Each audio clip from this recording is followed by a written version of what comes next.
It began with static, a whisper that shouldn't have existed.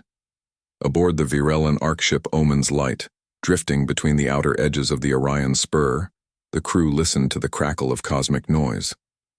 It was supposed to be routine. The arc-ship had catalogued 300 planets that week, all barren, all predictable, until something whispered back. "Captain," murmured Saren, the comms officer, her 4 slender hands trembling above the console. "We've intercepted an analog broadcast from Sector 903. It's old." Captain Varickthal, scaled and solemn, turned his dark eyes toward her. "Old? How old?" 300 of their planetary cycles, she replied, her voice barely audible. But still repeating. "The carrier signal is persistent. It should have decayed centuries ago." Across the bridge, silence fell like a shroud. Analog, persistent, repeating. Such words, in the Galactic lexicon, spelled impossible. "Project it," Varric ordered. A faint hum filled the bridge. Static erupted into garbled noise, then music, a melody, a soft haunting human. Strings and brass intertwined with a voice singing of love and distance, of blue skies and home. The crew stared, their bioluminescent eyes widening in disbelief. The song was fragile, yet strong, primitive, yet beautiful. "Who would waste transmission energy on emotion?" asked Drin, the navigator. "No tactical purpose, no distress call. Just sound," Saren whispered. Maybe they wanted to be remembered. That thought lingered longer than any data pulse. Captain Varric studied the planet on their display. A small blue sphere surrounded by a haze of oxygen and nitrogen, rolling with oceans, storms, and magnetic fury. Beneath the swirling clouds, continents gleamed with lights, not natural fires but artificial constellations. "Designation?"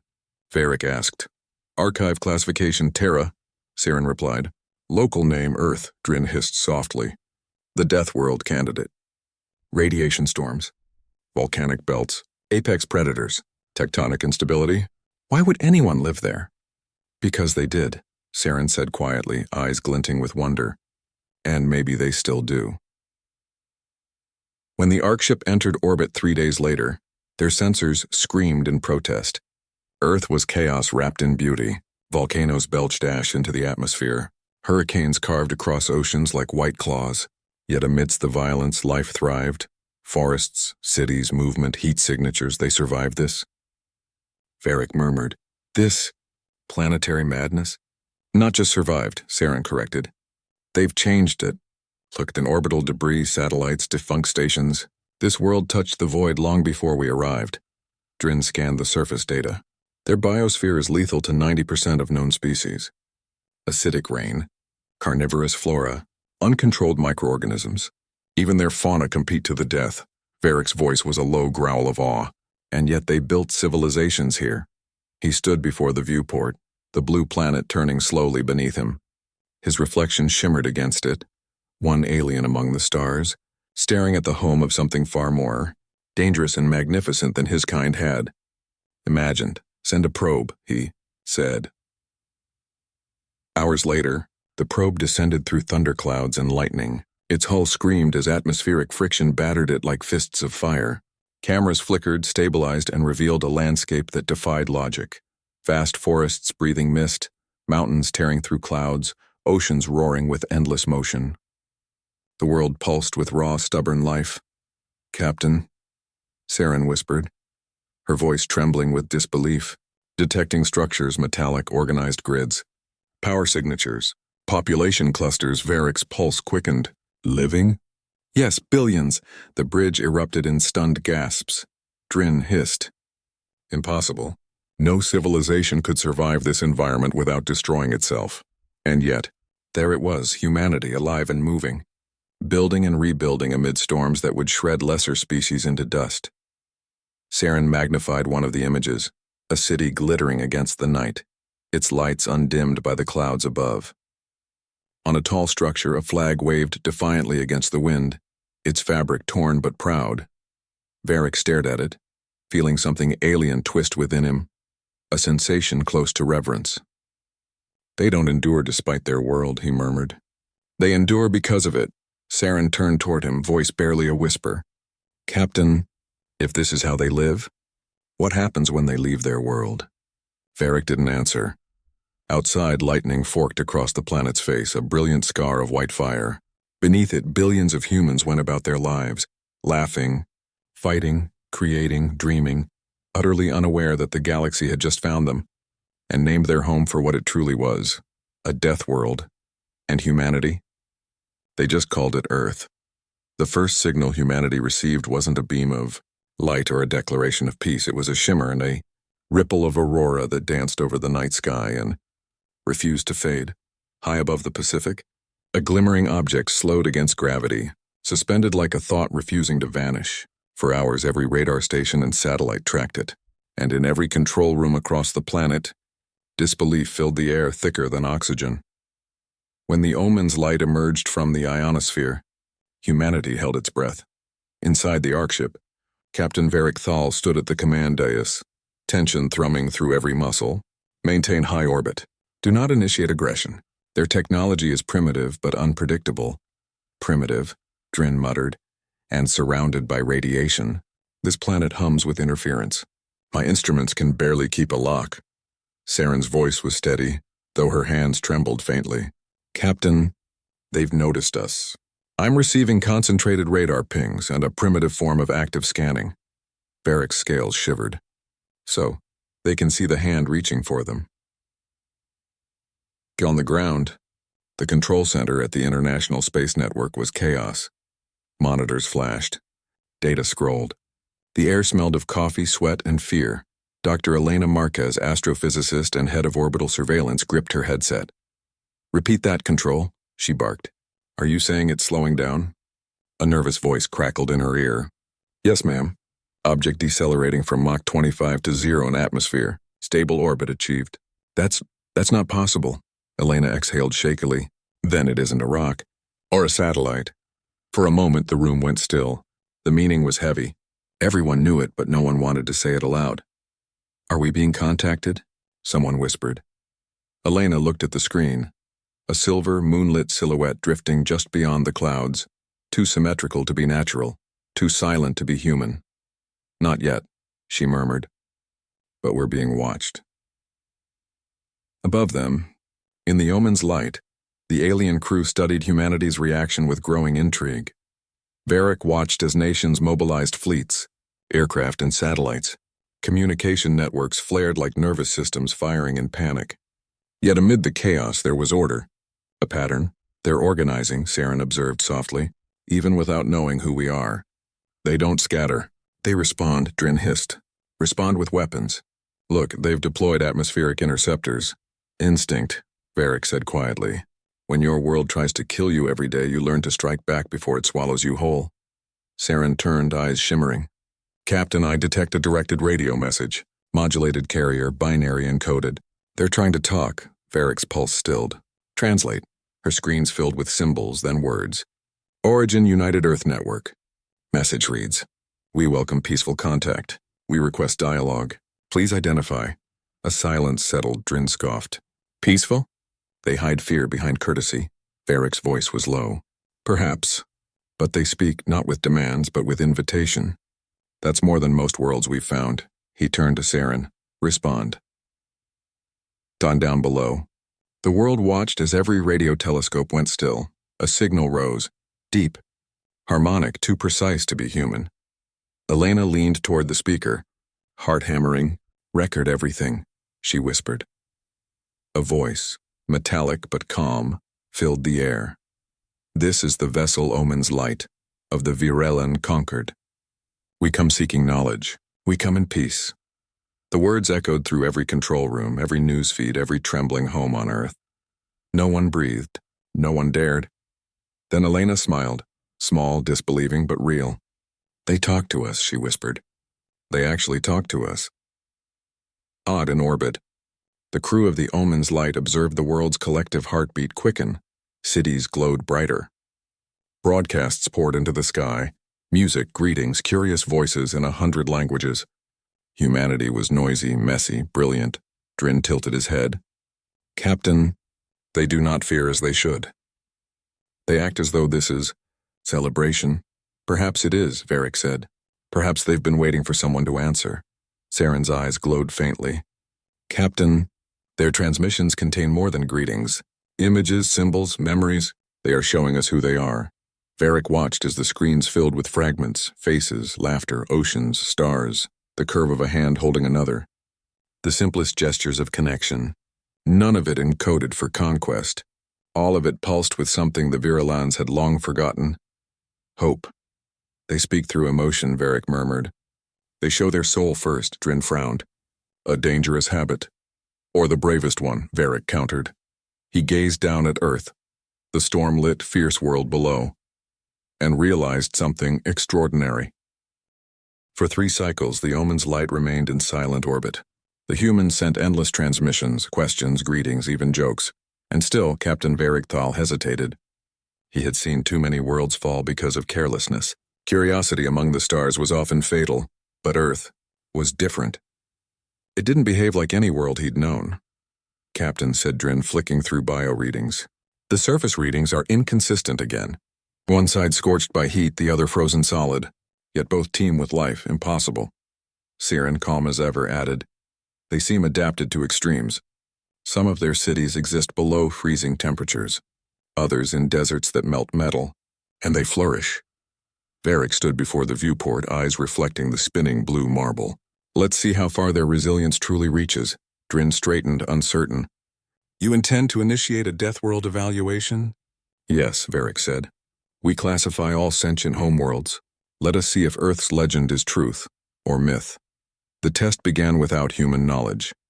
The Virellans unleashed observation drones disguised as micrometeorites, scattering them through storm belts and mountain chains. They measured every metric: gravity, temperature, radiation, toxin density, magnetic flux, atmospheric violence, and the data that came back made even Varric's hardened heart hesitate. Captain, Saren said quietly, the biosphere cycles carbon faster than any Class 4 planet. Volcanoes vent lethal gases every few months. Radiation pockets burst across continents. And yet, she hesitated, voice softening. The humans live right beside it all. They don't flee. Varric turned slowly. They remain where the danger is greatest? Yes, Saren whispered. They build there. Drin gave a low growl. Insanity. No, Varric said, his voice almost reverent. Instinct. On Earth, Dr. Elena Marquez sat in the observation deck of the orbital station Aurora 1. Her face glowed blue in the light of the screens as new readings arrived from the mysterious meteor swarm that had passed through their atmosphere. She frowned. Trajectories too precise. Those aren't meteors. Her assistant, nervous but thrilled, leaned over. Are you suggesting it's them? Elena stared out the window, at the shining dot that was Omen's light glimmering against the stars.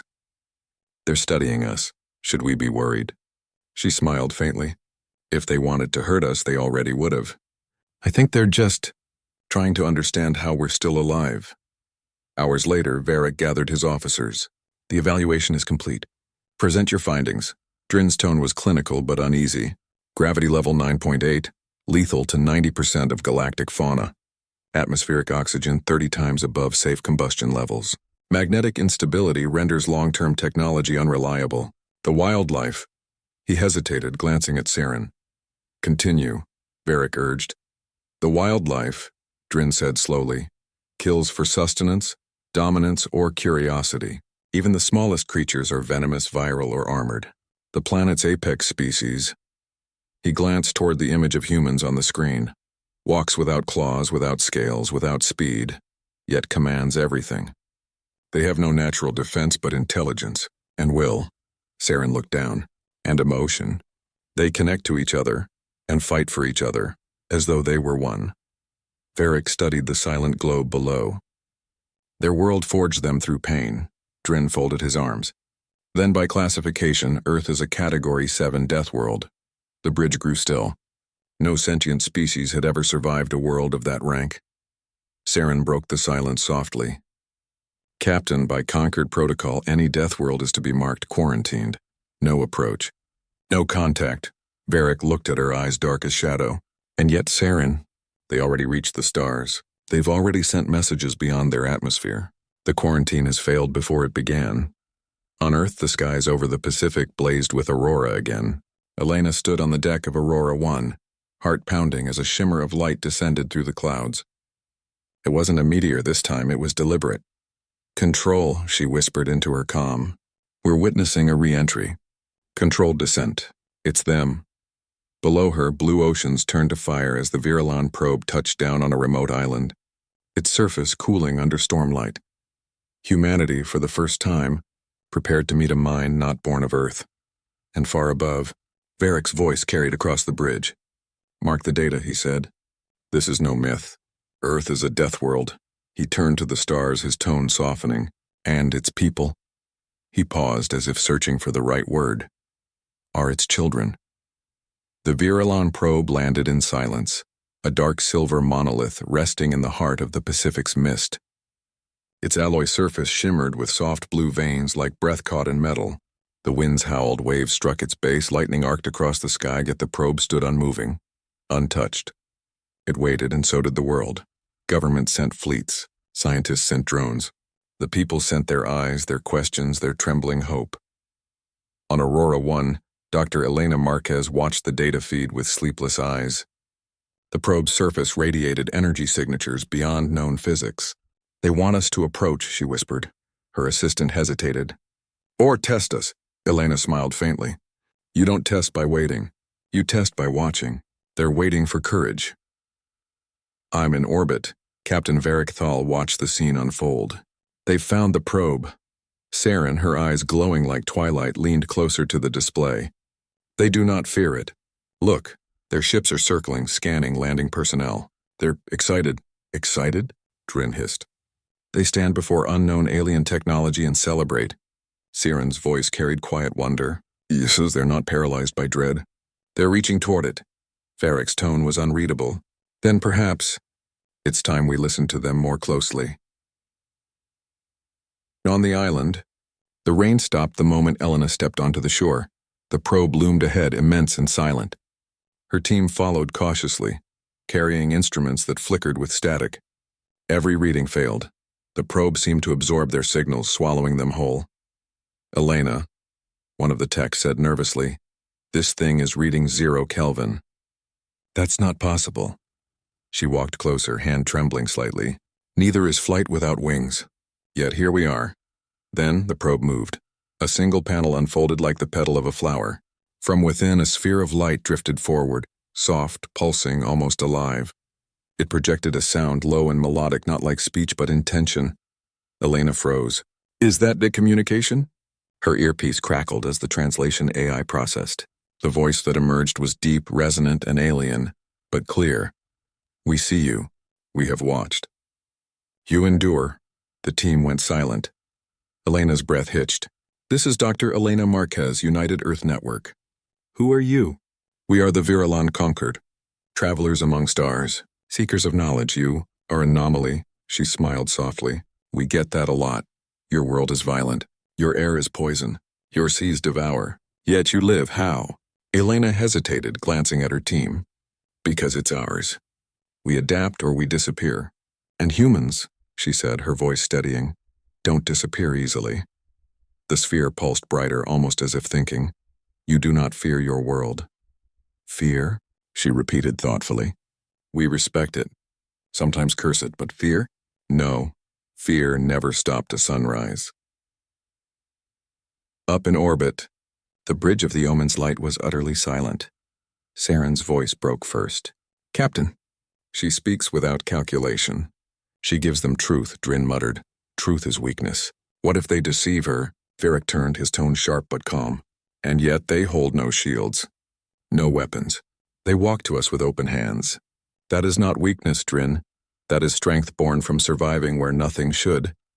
He leaned forward, eyes locked on the feed. Send response.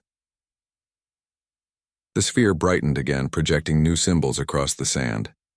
They shimmered like constellations before rearranging into words. "You are not prey. You are not lesser. You are kin of endurance." Elena blinked. "Kin?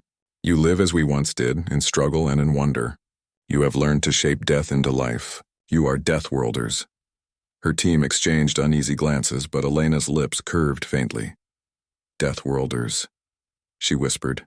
"I suppose that's your word for survivors." For those who thrive where others would perish. She nodded. Then yes, that's us. The light pulsed again, softer this time, almost like a heartbeat. We feared you before we knew you. Elena stepped closer. And now? Now we remember. On the omen's light, Varric stood still, the stormed world glowing below him. Remember? He echoed quietly. Saren's voice trembled. Captain, could it be that we were once like them, before we hid behind comfort and peace? Varric didn't answer. His gaze was fixed on the blue marble that refused to break. The probe's transmission faded, replaced by one final human phrase, Elena's voice, carried up through the storm. If you came to learn what makes us human, stay a while. You'll see. Varric exhaled slowly as if releasing centuries of certainty. She invites the unknown. Unwise, Drin muttered. Unwise, Varric repeated, a faint smile crossing his lips. And utterly human. Outside, lightning streaked through the clouds, illuminating Earth like a living heartbeat. The Deathworld had spoken back, and somewhere deep in his ancient heart, Captain Varric felt something he hadn't felt in years, hope. For the first time in centuries, Captain Varric Thal felt hesitation. The stars had been his map, the Concord's rules his compass, yet Earth defied both. The planet below was a storm-choked jewel, violent and untamed. Its cities glimmered like fragile fireflies, holding back the chaos with nothing but human hands. Ingenuity and stubbornness, Saren, he said quietly, voice almost lost in the hum of the Ark ship. Do you feel it? Her eyes shimmered, reflecting the blue of the world below. Feel what, Captain? The weight of their wonder, he replied. They face death every day, and yet they choose joy. Choice, defiance. Drin snorted, unimpressed. Defiance is fragile. It bends before a true threat. Varric didn't answer. He could see the humans from the probe's live feed. Children leaping across fractured rooftops during a storm. Fishermen hauling nets in seas that would drown lesser species. Engineers repairing power grids even as lightning struck nearby. Each act seemed small, but together they were monumental. They are not fragile, Saren whispered. They are permanent. On the ground, Elena Marquez walked along the shores of the island where the Virellans probe had landed. The winds whipped her hair around her face. Rain fell in stinging sheets, soaking the sand and her clothes. Every step was a battle against the storm, yet she moved with calm determination. The probe's sphere hovered nearby, pulsing gently as if breathing. Its light traced her path, following without direction, without interference, yet perfectly aware. Do you understand what it means? Elena whispered aloud. To face a world that wants to kill you, and still reach for beauty? The sphere pulsed once, quick, bright, as if acknowledging. No words, no translation, only presence. On across Earth, in thousands of unseen places, humans faced death with the same simple resolve. A wildfire consumed forests in Australia. Crews fought tirelessly, working through heat and smoke, exhausted but relentless. Tornadoes tore through the Midwest. Communities rebuilt, often before the dust had settled. Oceans swallowed ships, yet new vessels sailed again the next day. Death was never absence. 'Twas challenge, and humans answered it like a vow. Varric's eyes followed the transmissions. Every data point, every image, every faint sound of laughter carried a weight his species had long forgotten. The sheer courage of persisting. Saren, he said finally, tone low, prepare the psychological analysis. I want to know why they endure. Saren's 4 hands danced across the console. Captain, the numbers alone will not explain it. It's instinct, experience, memory, and they choose it. Every day, even when the odds are impossible. Drin scoffed again. Instinct? They're lucky. Varric shook his head.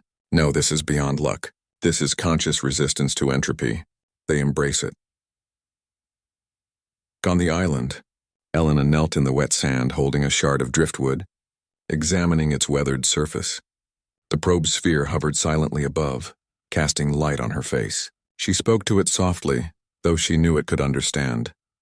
We endure, she said, not because we must, but because we want to. Life is terrifying, yes. The world is against us. But we do not shrink. We laugh, we fight, we love. We create, and we never give up. The sphere pulsed warmly. No words, yet Elena felt it hear her completely. Back on the Omen's light, Varric exhaled slowly. Record everything, Saren. Every gesture, every choice, every small act. The humans are an experiment in willpower, in spirit, and they succeed. Drin shook his head. It's reckless. They'll burn themselves out. Or they'll remind the galaxy what it means to survive, Varric countered. Saren's gaze lingered on the screens. Captain, they don't even know they are teaching us. They think they are merely living. That, Varric said softly, voice almost a whisper, is the brilliance of it. They don't perform heroism. They are heroism. Naturally. Unwittingly. Unapologetically. The blue marble below twisted beneath storms and volcanoes and crashing seas. Humans moved on its surface with casual resilience, dancing in danger, smiling in fear, shaping life from chaos. Varric felt something unfamiliar. Awe, yes, but also humility. This world had not yet unleashed its full fury. Yet the humans did not cower. They simply endured. And somehow that simple act reshaped the way he viewed the galaxy. No conquest, no domination, no fear, only survival and joy intertwined. He leaned against the viewport, whispering to the storm and the planet and its stubborn children, "You are extraordinary." The sphere above the island pulsed again, brighter this time, as if agreeing. Earth did not beg for survival. It demanded it. And humanity just shrugged and met the challenge. Lightning tore across the sky above the Pacific. Waves smashed against the rocky island and rain hammered the sand like relentless fists. The Virellans probe floated silently, its soft light diffusing through the storm, and for the first time, humanity faced the unknown with fully aware eyes. Dr. Elena Marquez stood at the shore, drenched, her hair plastered to her face. Her heart raced not with fear but with recognition. This was not merely survival. This was confrontation. She lifted her gaze to the probe and spoke aloud, though no one could answer. "You're testing us. Go ahead, try to scare us. Try to overwhelm. We've lived through worse." Above, the Arkship Omen's light hovered in geosynchronous orbit. Inside, Captain Varric Thal watched Elena and her team through the probe's transmissions. His scaled hands tightened on the console. "Observe carefully," he instructed. "This is the full measure of humanity." Pindrin scowled. "They're walking into a storm designed to kill, and they smile. Do you even understand the odds? Every species we know would have perished within minutes." Varric's gaze remained fixed. "They understand it. That's why they survive." Saren whispered, almost to herself. "It's not adaptation alone. It's choice. Conscious choice. They endure because they decide to endure. They face death and shrug." On the island, Elena's team advanced, instruments raised. Gusts threatened to topple them, but they pressed forward. A giant wave slammed near their feet, and for a moment she felt the raw power of the planet. The world itself seemed alive, testing their courage. Her assistant gasped. "It's trying to drown us." Elena shook her head, voice steady and defiant. "No, it's reminding us who we are. This world cannot stop us unless we let it." At that moment, the probe sphere expanded slightly, bathing them in light. It projected a voice directly into their minds, not audible but undeniably present. "Your survival is an anomaly. Your resilience defies prediction. You do not yield. You do not panic. You do not falter." Elena closed her eyes and smiled faintly. "We never have." Back on the Arkship, Varric's crew watched as the humans adapted in real time. They recalibrated instruments, reinforced barriers, coordinated with each other seamlessly, even as the storm intensified. Drin muttered bitterly, "They should be screaming. They should be begging for help." Saren shook her head. "They know fear is temporary. Chaos is constant, and yet they live with joy. They thrive." Varric's eyes softened. "This is why the galaxy misunderstands them. Not because they are weak, but because they are extraordinary. The human spirit doesn't follow rules. It rewrites them." On the island, Elena approached the probe, standing directly beneath its glowing sphere. Rain plastered her clothes to her skin. The wind whipped violently, and yet she raised her head and spoke with unwavering confidence. "We are not afraid. If your purpose is to understand, then know this. We live not because we are safe, but because we choose life every moment, every day. You cannot frighten us because fear is temporary. We endure. We endure because we must and because we want to. The sphere pulsed brightly, then projected images across the storm-torn sky. Humans rebuilding villages, climbing mountains, rescuing others from floods, comforting children in the face of calamity. Each scene glowed like a heartbeat. You are exceptional, the probe's voice intoned. Elena's lips curved in a faint, proud smile. No. We are ordinary people who refuse to be ordinary in the face of death. Inside the Ark ship, Varric exhaled slowly, a sound almost human. His voice trembled with awe. Record every moment, Saren. This is what survival truly looks like. Not as theory, not as legend, but as living proof. Saren nodded silently, her eyes fixed on Earth. Captain, if the galaxy knew what it sees now, they would tremble. Varric allowed a small, rare smile. Let them tremble. Humans are not meant to be understood. They are meant to endure. They are meant to exist in the impossible, and in doing so, they redefine what life itself can be.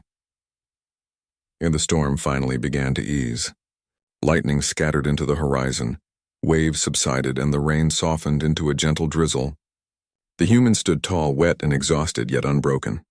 The probe's sphere pulsed one last time, brighter than ever, then began to ascend toward the Ark ship. Elena raised her hand, almost instinctively, as if waving to the sky itself. We endure, she whispered again. We have seen, the sphere responded, and we remember. And with that, the probe returned to orbit, leaving humanity to continue its dance with chaos, unbowed, unapologetic, alive. Captain Varric stood at the viewport, staring down at the blue world. For centuries, he had catalogued worlds, measured life, and judged civilizations, but never before had he felt so utterly unworthy, so deeply in awe. They survive, he murmured. They thrive, not in spite of their world, but because of it, Drin muttered, and yet they act as if it's nothing. Varric's gaze didn't leave Earth, because for them, it is nothing. Death is just another part of life, and they shrug. Above the Pacific, the storms cleared.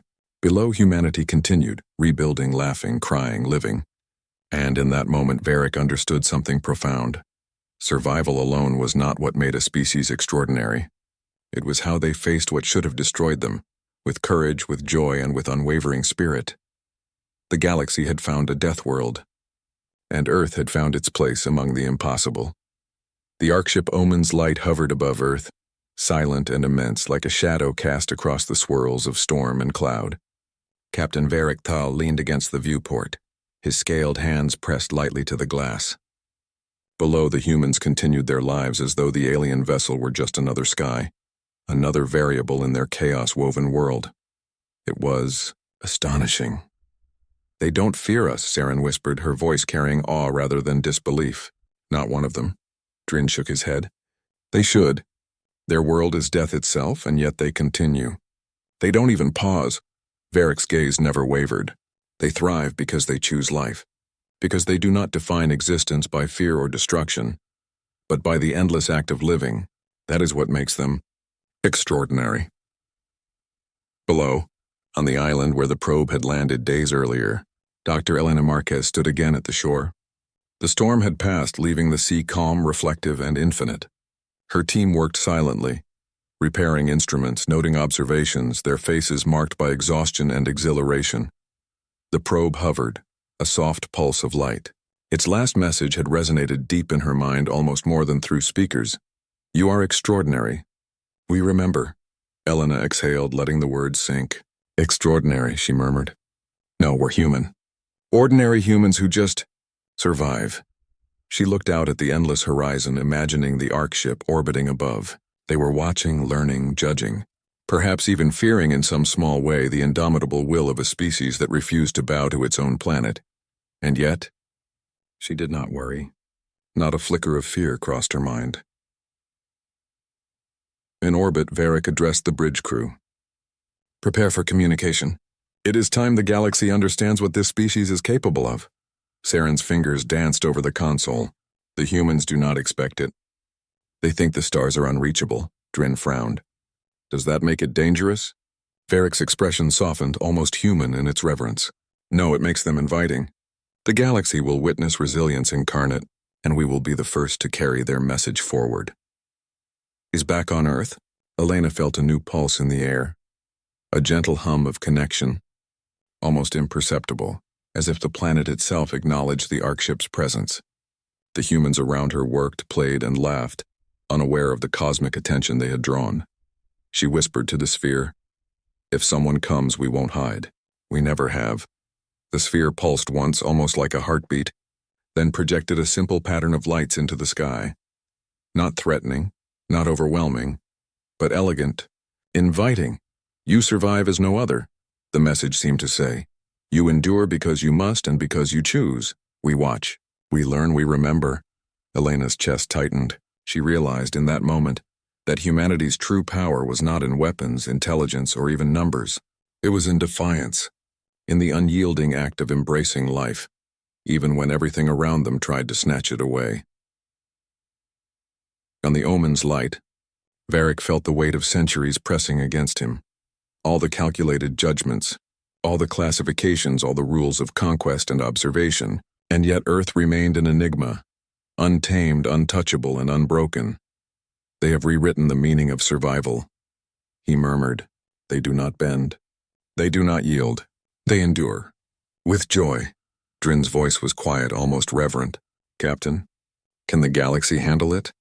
Varric allowed a faint smile. "The galaxy has no choice. Humanity will arrive eventually in their own way at their own time. And when they do, they will remind us all of what life truly means." Far below, humans laughed. Children ran through puddles left by the storm. Fishermen hauled nets, artists painted, engineers repaired. Lovers held hands, and strangers helped strangers. Ordinary moments extraordinary in their resilience. The storm had tested them. The planet had tested them. And still, they shrugged and went on living. Varric looked at Earth one last time before turning to his crew. "Send the message," he said. "Let the galaxy know we have found the Deathworld and its people." They shrugged. Saren activated the transmission. Across the stars, the first broadcast of humanity echoed, fierce, alive, and unbroken. And somewhere deep within every Virellan heart, a seed of understanding took root. Survival alone was not enough. Life was extraordinary only when met with courage, joy, and unrelenting spirit. Earth was a death world. Humans were its children, and the galaxy would never forget them. The blue planet rotated silently beneath the Arkship, storms fading into distant whispers. Humanity continued ordinary yet unstoppable, a quiet reminder that even in a universe of infinite danger, life, true, defiant life, would endure. And they did so, always, as if shrugging at the impossible.